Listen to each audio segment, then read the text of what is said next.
নমস্কার বন্ধুরা, আজ আমি পাকা কাঁঠাল দিয়ে একটা রেসিপি নিয়ে হাজির হয়েছি। দেখুন, তার জন্য আমি এখানে কয়েকটা পাকা কাঁঠালের কোষ নিয়ে নিয়েছি, তার ভেতরের বীজগুলো আমি ছাড়িয়ে নিয়েছি, আর একটা যে আস্তরণ থাকে সেটাও আমি ফেলে দিয়েছি। এবার এই পাকা কাঁঠালের কোষগুলো আমি একটা মিক্সিং জারের মধ্যে নিয়ে নেব। সমস্ত পাকা কাঁঠালের কোষগুলো আমি মিক্সিং জারের মধ্যে নিয়ে নিচ্ছি, নিয়ে মিক্সিতে এর একটা মিহি পেস্ট করে নেব। এতে কোনো জল দেব না, জল ছাড়া দেখুন কাঁঠালের পেস্টটা আমার হয়ে গেছে। একদম স্মুথ একটা পেস্ট তৈরি করে নিতে হবে। এটা কোনো আমি ছাঁকবও না, এমনি এইভাবেই একটা বাটিতে আমি এই কাঁঠালের পেস্টটা ঢেলে নেব। একটা বাটি নিয়ে নিয়েছি, তার জন্য দেখুন আমি এই কাঁঠালের পেস্টটা ঢেলে নিচ্ছি। সমস্ত কাঁঠালের পেস্টটা ঢেলে নিয়েছি। এবারে এতে কয়েকটা উপকরণ আমি মেশাবো। আমার এই কাঁঠালটা খুব মিষ্টি ছিল, তার জন্য আমি এখানে বেশি চিনি দেব না, 4 চামচ চিনি দেব। আপনারা কাঁঠালের মিষ্টিটা চেক করে তারপরে চিনিটা দেবেন। আমি এখানে 4 চামচ চিনি দিয়ে দিলাম। আর দিয়ে দেব 1 কাপ আটা,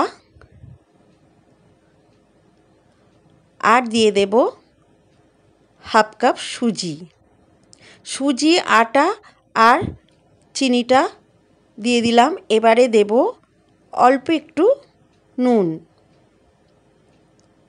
এই সমস্ত কিছু উপকরণ দিয়ে কাঁঠালের পেস্টটার সঙ্গে ভালোভাবে মিশিয়ে নেব।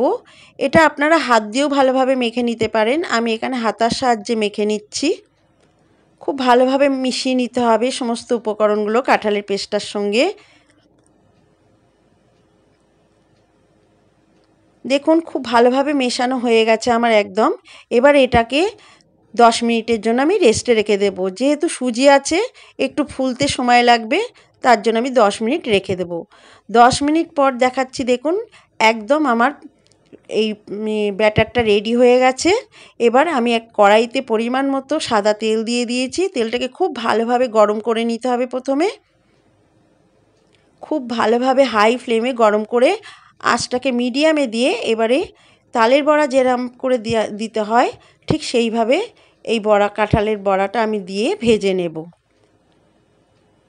এই সময় আঁচটাকে আমি মিডিয়ামে রেখেছি। মিডিয়াম আঁচে রেখে সমস্ত বড়াগুলো আমি দিয়ে দিচ্ছি।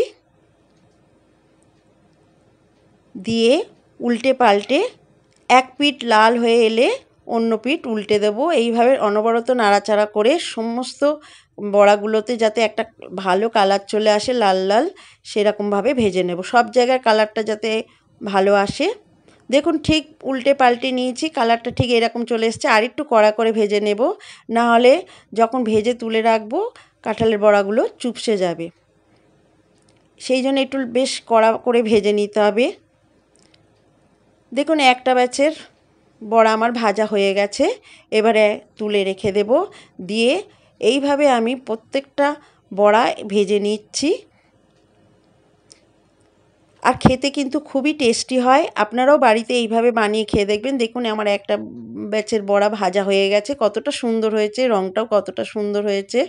এইভাবে আমি সমস্ত বড়াগুলো ভেজে নিয়েছি। খেতে কিন্তু দারুণ টেস্টি হয়। সমস্ত বড়াগুলো দেখুন আমার ভেজে নেওয়া হয়ে গেছে।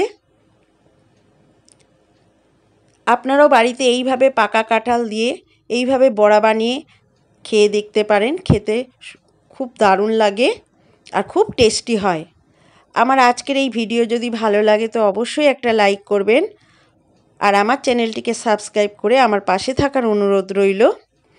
আর কমেন্টসে যদি ভালো লাগে জানাবেন কেমন হলো আমার এই কাঁঠালের বড়া। সবাই সুস্থ থাকবেন, ভালো থাকবেন। আবার ফিরে আসবো পরবর্তী একটা রেসিপি নিয়ে। ততক্ষণে সবাইকে অসংখ্য ধন্যবাদ।